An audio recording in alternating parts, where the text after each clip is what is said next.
Last aspects to this arrest is the fact that investigators discovered Mangione in possession of numerous fake IDs, including this one here, one that police believe was actually used by the suspect in New York City at that hostel. The question is, why shed so much other evidence, but keep some pieces of potential evidence, including the fake IDs? Boris?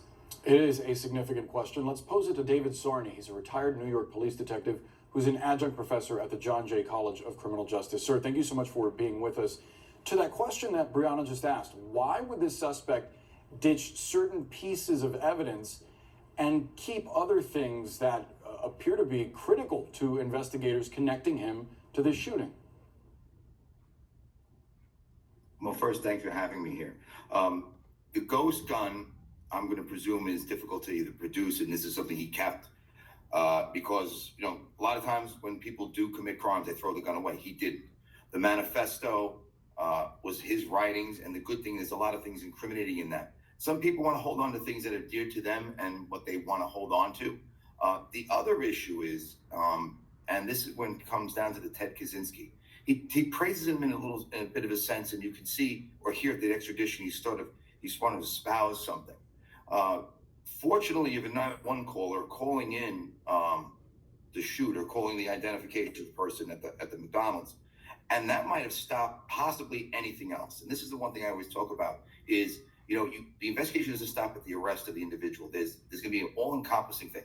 The ghost gun, the manufacture of the ghost gun, maybe you're going to have maybe federal law partners involved in trying to do research on that gun. How did he get the gun? Where did he get it from? His social media and anything he's ever contacted or touched will be scrubbed, because we want to identify anyone who had helped him during this time.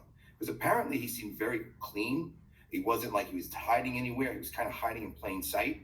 And other people probably did recognize him, but didn't say anything regardless. This is something we have to also look at. And that's why they're tracking his steps from New York to Philly to Altoona and seeing where there's a chance that he might have engaged in other people who might have assisted him in this. And David, you mentioned the ghost gun and what will be done to try to put the pieces together as to how he got possession of it and all that. What would the advantage be for a suspect to try to use a ghost gun in a scenario like this? Well, the difficulty is the ballistic aspects. If there's really no ballistics on file, it's very difficult to do. But what they're going to do, and I'll tell you, we have great people in dealing with ballistics units. They're going to compare and contrast the spent shell casings at the scene to rounds that they will probably fire from that gun if it's operable. And they're going to check the operability, of course. And they will then be able to determine based on that.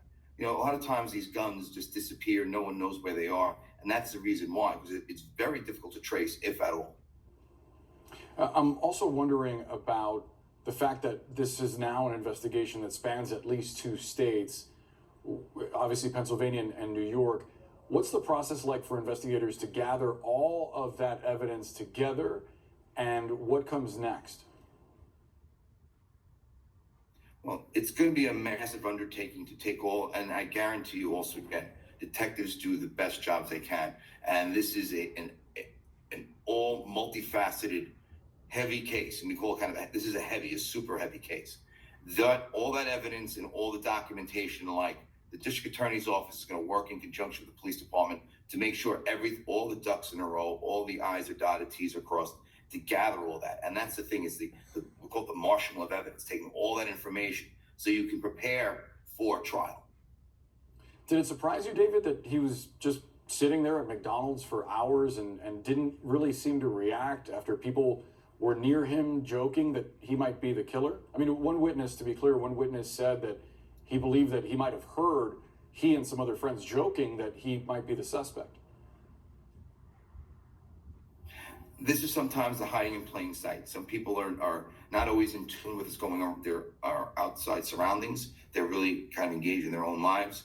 And the one thing, you're dealing with a customer service employee who really sees everybody, and that's what helped the police identify him. And not only that, the ability of the detectives to do the old-fashioned footwork of doing those extended video canvases, retrieving that video, getting the proper stills, disseminating them locally and nationally.